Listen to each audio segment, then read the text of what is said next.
to do a video on different lawnmower modifications and stuff like that, how to make them kind of look cool and go fast and different things like that. So what I'm going to kind of focus on with this video is how to lower your lawnmower, how to make it go quicker, and just kind of how to make it look and sound cool. I'm not a professional by any means. I did my project in about a week.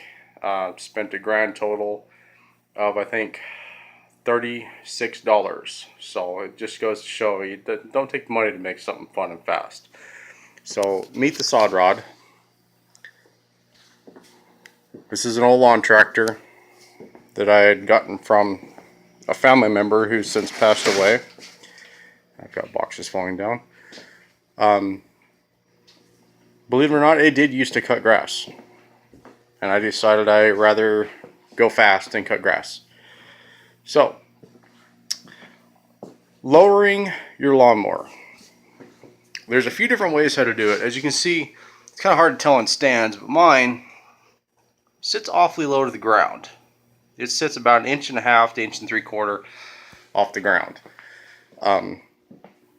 It's nice for when you're going fast, that way you don't have to worry about rolling over and stuff, but it's bad as in I can't even take it off of my own driveway. I high center on the gutter, which is a little bit of a problem. But there's a few different things, or there's a few different ways how you can lower your lawnmower. I did it what was the easiest, quickest for me. And so what I did, as you can see, my axle is up on top, the transaxle. It used to mount right down here, those two holes, and those two holes there. So what I did is I measured from the base of my wheel to the center, got that measurement there, brought it over here, measured from the base up, and then I brought it back about 1 inch. Well, no, I'm sorry. It's brought it back 2 inches on the back side. And that gave me my center reference on where the axle center line, or the transaxle, needed to be to make sure I'd have enough ground clearance. So mine, all I did is I notched out the top, welded in this piece of angle iron with new brackets, and essentially bolted the transaxle, centered it up as best as possible. Like I said, I built this really quick, wasn't really trying to make it, you know, show quality or anything like that, just for shits and giggles. I normally have a plate that goes over here to keep the chassis stiff. As you can see, I don't know if you can see it, it tweaks a little bit. And that's, you know, due in part from the high speed and taking turns or corners and stuff. But that's essentially how I did the back end.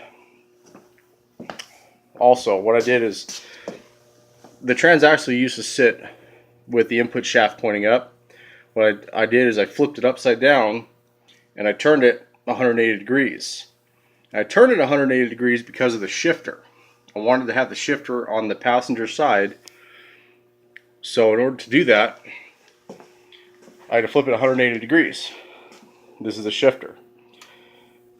Let's try to get that in there. Forward, neutral, reverse. Nothing fancy. There's a couple pieces here and there. This is actually a piece of a front and brake off of a bicycle. I don't know if I can get a picture of all the goodies up underneath. The battery was dead, so I'm charging it up so I can fire this thing up for you guys so you can actually get a good hear out of it. This is the factory engine. It's 14.5 horse Briggs & Stratton. No internal modifications done. Just your basic lawnmower engine.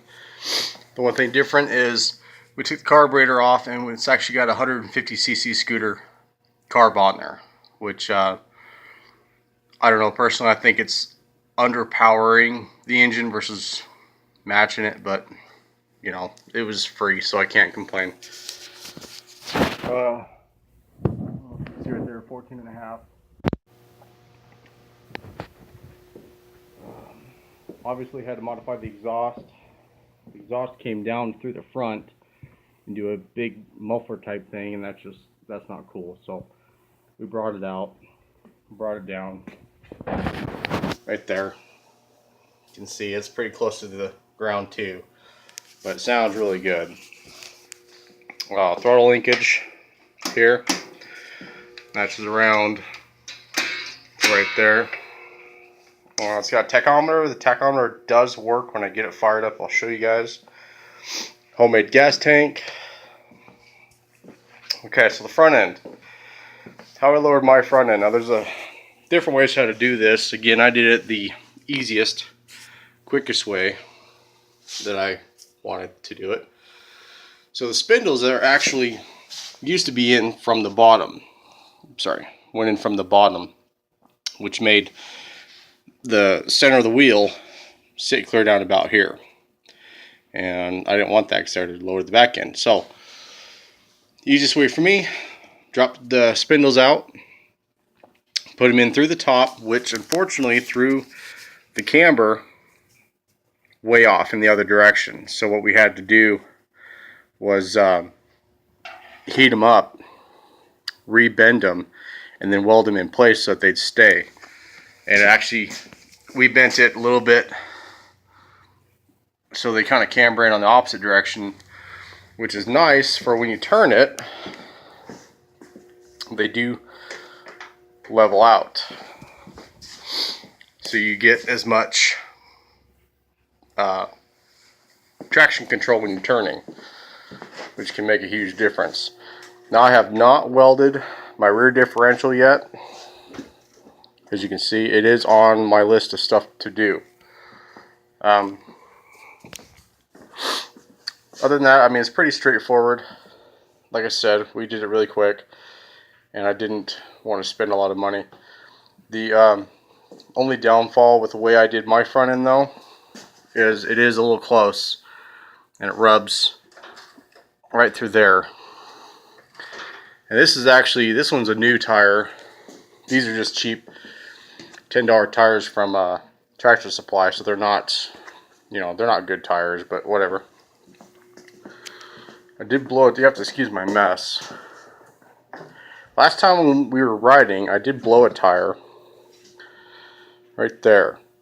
I don't know if you can see it, but there's a ring. It goes all the way around here. That was from riding against the side of that fender. Or not the fender, but the front end. And it just wore a groove in there, which popped the tire. And I was doing about 35 when it popped, and the whole front end dropped. Scared the hell out of me. But, it's fun. So, let's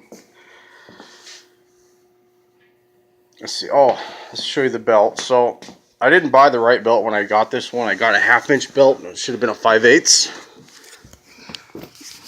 Oh, geez. Excuse all the hair.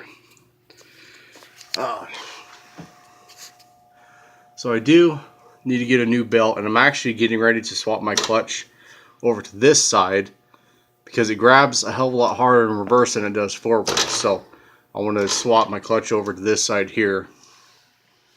As you can see, I put a smaller pulley on the engine. That was the smallest one that I had that would fit. And I did just weld it on the shaft because the threads in here are all messed up. So I said, screw it. We welded that pulley up on there. I did have the belt guards bent way out of the way. Found out that I actually need them. So I had to bend them back as best as I could. Oh, the front end also. These on the red lawnmowers, they pivot back and forth to kind of help you. I welded mine solid because I really didn't want this thing twisting, because if it twisted to the passenger side too much, smack the exhaust against the ground. So anyways, back to here. So you put, this should be a lot larger pulley, but like I said, I welded this one on here, and I haven't gotten around to changing that out. I do have a couple other ones that I think I'm going to try to get on here. I'm just going to have to get the grinder out, cut these welds off so I can get this pulley off this shaft. Oh, maybe I can show you the shift linkage from up here. Right there. So that's the shift linkage. This is forward. Let's get this to click. There we go. Forward, neutral, reverse.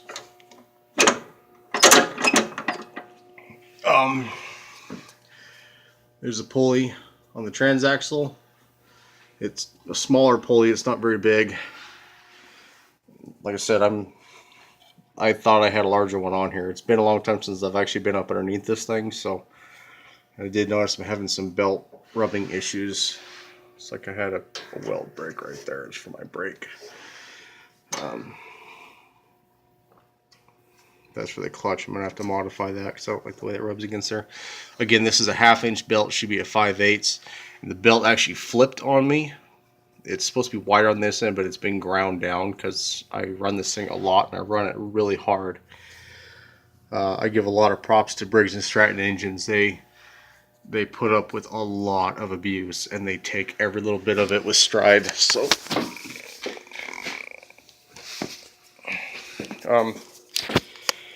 single switch operation, back to kill, forward to start. Clutch is over here. So let's see if we can't get this bad boy to fire up. Clutch in, make sure it is in neutral. Starting. Almost.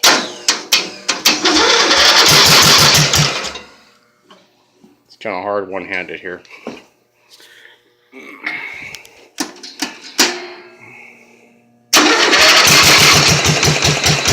Come on, baby.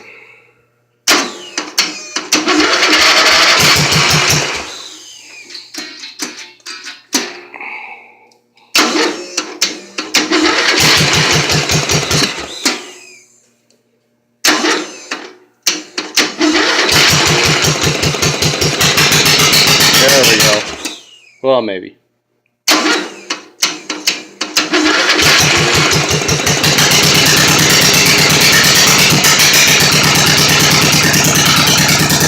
Doesn't like to run very well when it's cold.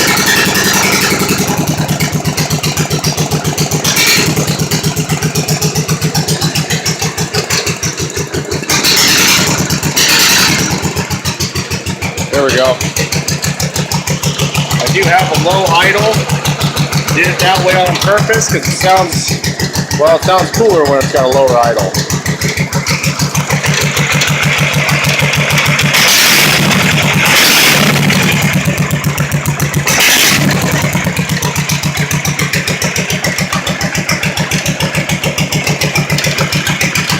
Anyways, that's my sod rod.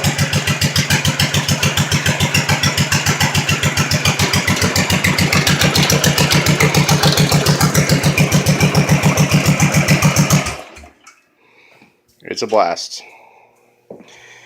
Leave your questions or comments down below and I'll try to answer them as best as I can.